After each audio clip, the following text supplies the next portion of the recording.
Case for Trump. Chapter 1. Trump the Man. Donald Trump is an acquired taste. He is not for everyone, and no one can be talked into him. While some took to Trump right away, others resisted and then came around later.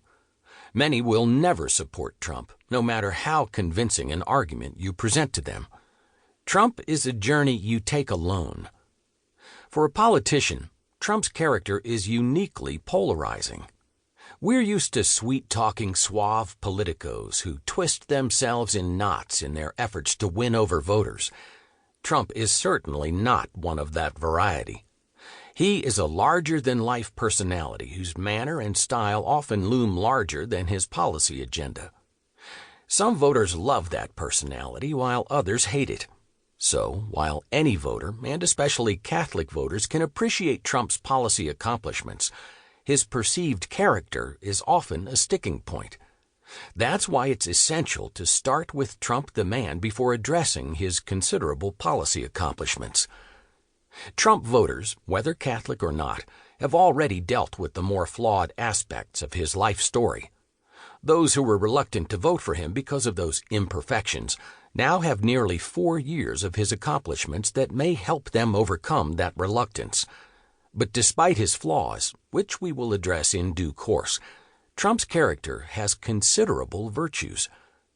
Donald Trump is a different kind of politician, and that has served him well in the current political climate. American politics is as divided today as ever. Partisan polarization did not start with Trump. It didn't even start with Obama. An argument can be made that the great polarization began as far back as 1987, when Senators Ted Kennedy and Joe Biden borked Judge Robert H. Bork before the Senate Judiciary Committee. Conservative voters certainly remember how genteel Republican leadership barely fought back against the slander and invective Democrats launched at Judge Bork.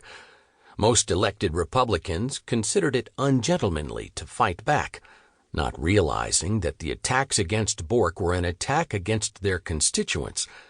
After the success of the Bork smear campaign, Democrats started to play by a new set of rules.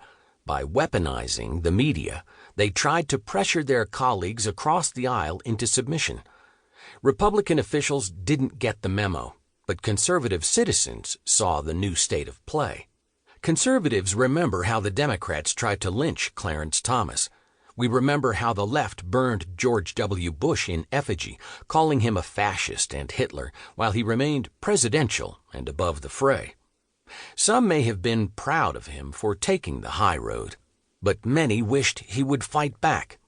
That was all the more true when Democrats used the same playbook against the gentleman Mitt Romney, who likewise responded by refusing to defend himself. When they accused him of giving people cancer and of pushing Granny in a wheelchair off a cliff, he said nothing. After nearly 3 decades of lost political battles, a rather plain-spoken, gruff, and often hilarious non-politician came along who knew the enemy, never gave an inch, and always gave back 10 times more than he got. As Lincoln said about Grant, here was a man who fights. And in most glaring contrast to previous Republicans, Donald Trump recognized that the press, the Democrats, and the elites in his own party were often willing to work together to oppose conservative causes. He knew from the beginning that he was in a 3-front war that previous gentlemen presidents and candidates had refused to acknowledge. Did Trump sometimes fight in ungentlemanly ways? Sure. Did he call names? All the time. Did he call names too much? Maybe. But the fact that he fought back was more important than the way he did it. God Almighty, his fans love that he fights. Sure, sometimes he shoots himself in the foot, but fighting back against slander meant that he stood up for conservatives whom establishment politicians repeatedly threw under the bus. By the time Trump showed up, conservative Republicans were convinced that we lived under different rules than everyone else.